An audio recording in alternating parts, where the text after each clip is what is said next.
बिन धन धर्मा प्रभु समर्पे बिन सत्कर्मा। ये भारत जैसे धार्मिक देश की राजनीति क्या कहती है कि बगैर धार्मिक लोगों के भारत जैसे धार्मिक देश की राजनीति को चलाया नहीं जा सकता। जो राजा धार्मिक होगा, धर्म का प्रचार कराएगा, लोगों में धार्मिकता लाएगा, वो देश धार्मिक कहलाएगा। उस धार्मिक देश में कुदरत भी नाराज नहीं होगी, बीमारी ये दैवी प्रकोप, दुर्घटना या कार मौत नहीं होगी। अगर आप नहीं मानोगे तो बहुत जोरदारी के साथ होने वाला। मैं तो आपसे प्रार्थना करने आया हूं। मैं देश के राजा और प्रजा दोनों से प्रार्थना करता हूं कि अपनी देश की प्रजा पर तरस खाओ, अपने आप को इनको बदनाम मत करो, अपने आप को इनको नष्ट नाबूद करने की तैयारी में मत करो, आपके लिए अच्छा रहेगा। ये कोई नहीं कह रहा, ना कोई मंत्री सलाह दे रहा। जो सलाहकार है, सलाहकारों का कर्तव्य है अपने राजा को अच्छी नेक भली सलाह दे, बुरी सलाह बुरे काम से उनको सचेत करें। ये मंत्री का कर्तव्य होता।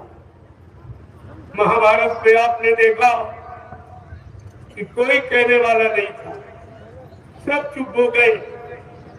लेकिन नहीं, उस समय में कोई कहने वाला था, वो था महात्मा विदुर।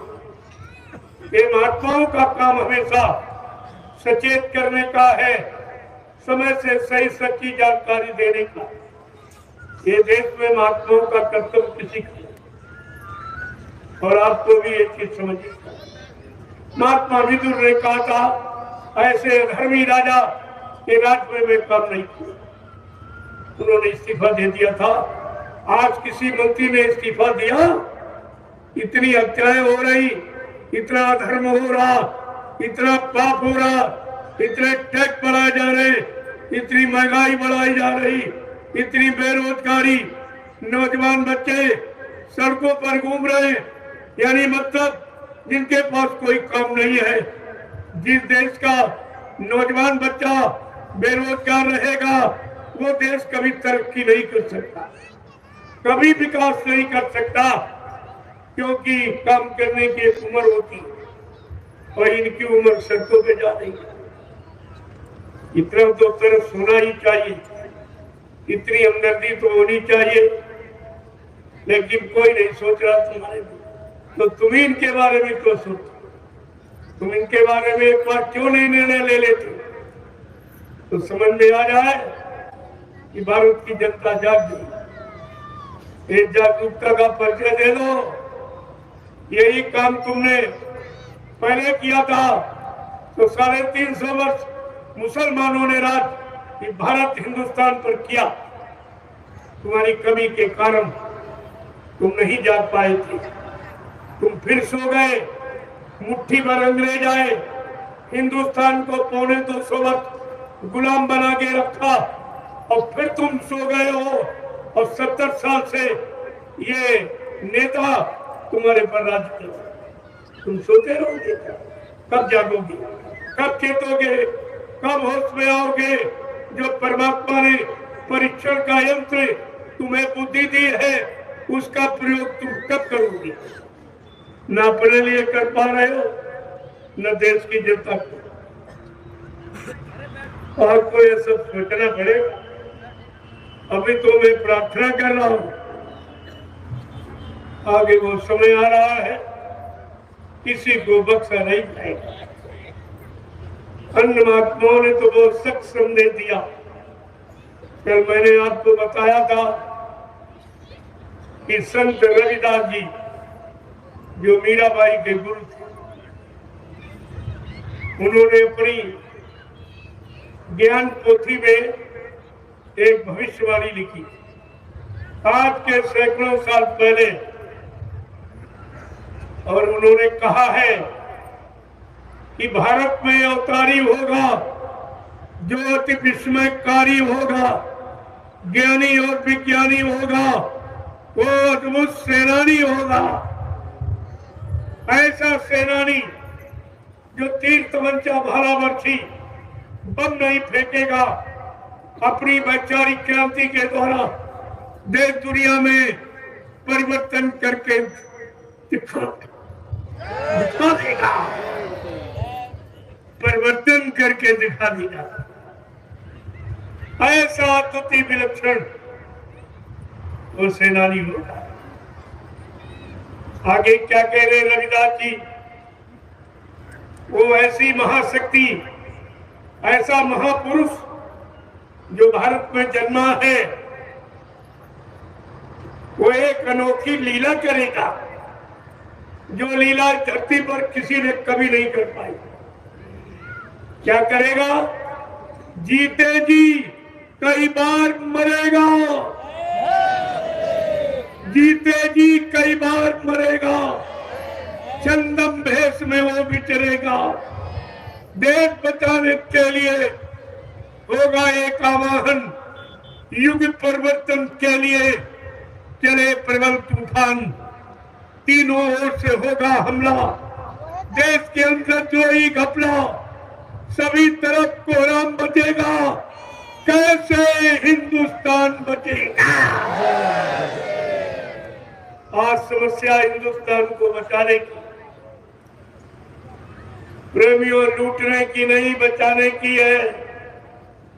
ये तो सब लूट रहे हैं, लेकिन संत की आवाज है कि हिंदुस्तान को बचाएगा। जो हिंदुस्तान को बचाएगा वो समय का महापुरुष कहलाएगा, जो विश्व युद्ध को रोक देगा वो समय का महापुरुष कहलाएगा। ये तो सब आपके सामने होगा, आप चिंता मत करिए, थोड़ी सी इंतजारी कर लीजिए, सब आपके सामने करके दिखा दिया जाए। जो कुछ कहा गया या इस धार्मिक मंच से जो कुछ कहा जा रहा, सब करके दिखा दिया जाए। ये भाषणबाजी नहीं, ये नेताओं का भाषण नहीं है, ये लाल पीले कपड़े पहनने वाले महात्माओं का प्रवचन नहीं है, ये संतों की अमिट वाणी है जो करके दिखाएंगे। आपको इस पर विचार करना चाहिए। आगे रविदास जी क्या कह रहे हैं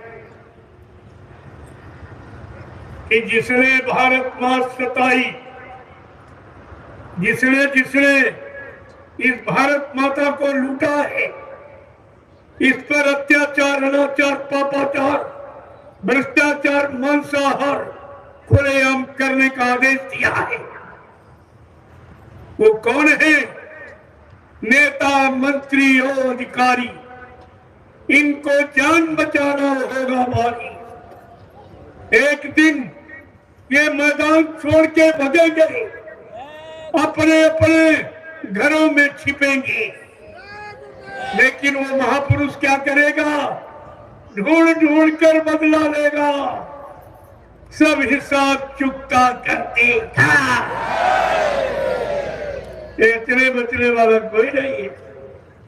ग्राम प्रधान से लेकर राष्ट्रपति तक कोई नहीं बचेगा, इन सबको हिसाब देना पड़ेगा। ये भारत देश है, यहाँ माफी नहीं मिली, यहाँ न्याय हुआ है, यहाँ जनता का को न्याय दिया गया है। यहाँ के राजा राम जिन्होंने न्याय दिया, यहाँ के राजा कृष्ण जिन्होंने न्याय दिया, आज पुनः संत राज वही है भारत मां, अब बचाए बची है ना। बाबा जय गुरुदेव की वाणी अब दिखाई पड़ी है। हाँ, ये सब दिखाई देगा। जो कुछ कहा गया है, कहा जा रहा है, कहा जाएगा, सब करके दिखाया जाएगा। तो आपको तो सोच लग जाएगी। उन्होंने स्पष्ट कहा है रविदास जी ने कि नेता, मंत्री और अधिकारी इन्होंने लूटा, इस भारत माता को लूटने वाले ये साफ साफ शब्द इन्होंने लूटा। इस भारत माता को लूटने वाले ये साफ साफ शब्दों में महात्मा स्पष्ट कहते हैं, सत्य कहने में महात्मा डरते नहीं है। क्या कह रहे हैं रविदास जी कि नेता मंत्री और अधिकारी होगा भारी, एक दिन ये सब मैदान छोड़ के अपना इंतजाम विदेशी बैंकों में कर रखा। लेकिन इनको नहीं मालूम है जिसने ये लीला की है, जिसने ये खेल किया है, वो जब तुम लिए जा रहे थे तब भी वो देख रहा था जिन बैंकों में जिस खाते नंबर, जिस कोड नंबर पर तुमने जिस देश की बैंक में पैसा जमा किया वो वहां बैठकर देख रहा है, वही बैठ के देख रहा है। वो इसलिए लीला हुई है, ये देखने के लिए। क्या कहा, ये सब छोड़ के मैदान भगेंगी, अपने अपने घरों में छिपे विदेशों में, जो उन्होंने घोंसले बना रखे विदेशों में। लेकिन ऐसा महापुरुष जन्मा है जो ढूंढ ढूंढ कर बदला लेगा, सब हिसाब चुकता कर देगा। फिर ये कैसे बचेगी? अभी इनको नहीं मालूम है कि वो महापुरुष कैसा है, कौन है, क्या करने गया है, क्या ढूंढ रहा है, क्या पता लगा रहा, क्या जानकारी किसके बारे में कर रहा। इसी को लीला कहती। लीला, लीला माने खेल। ये महापुरुषों के लिए खेल है, लेकिन इनके लिए जान लेना। ये अपने आप को सुरक्षित नहीं रखते।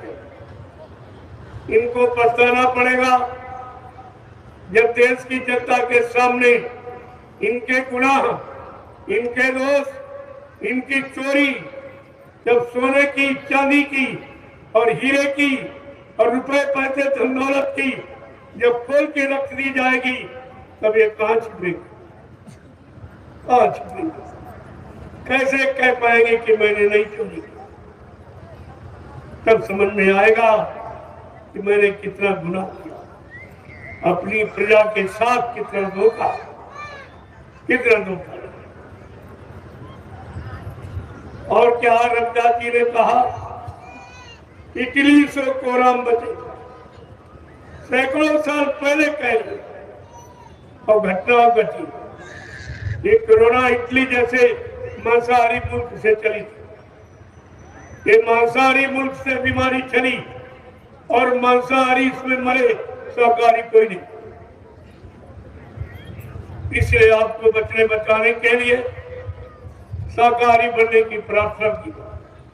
राजा से, राजा का कर्तव्य अपने देश में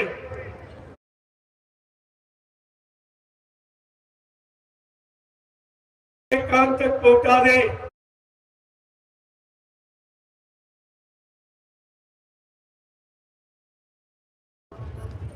राजा का कर्तव्य अपने देश में अपनी जनता को सुरक्षित रखने के लिए शाकाहार का प्रचार करा।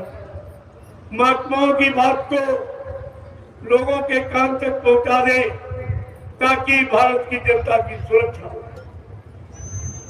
रक्षा, सुरक्षा, संरक्षा, हिफाजत उनकी हो जाए। तो कह रहे हैं क्या, इटली से कोराम मचेगा, लंदन सागर में डूबेगा, युद्ध तीसरा प्रेमकारी, जो होगा भारी संगारी, भारत होगा विश्व विजेता, भारत होगा विश्व का नेता, दुनिया का कार्यालय होगा, भारत में न्यायालय होगा। तब सतयुग दर्शन आएगा, संत राज सुख बरसाएगा, सहे सुबह लग सतयुग लागे और विश्व गुरु बन भारत जागे। ऐसे थोड़ी कह दिया कि विश्व गुरु हो भारत देश। ये सब आप थोड़ा इंतजार कर लीजिए, अपने आप को सुधार लीजिए, संभाल लीजिए, कोई अच्छा शुभ समय आप देख सके, किसी शुभ अच्छे समय को सतयुग प्राप्त पाइए, जहाँ सबको न्याय, सबकी सुरक्षा, सबको योग्यता के अनुसार काम, रोजी रोटी, ये सतयुग की व्यवस्था है। इसको बाबा जी ने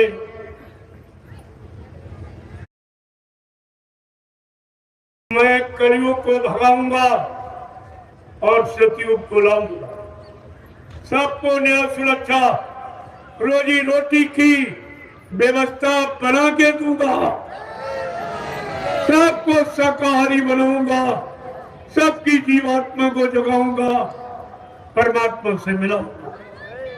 अगर ये काम करके न दिखा दूं तो इस बाबा को बाबा मत कहना।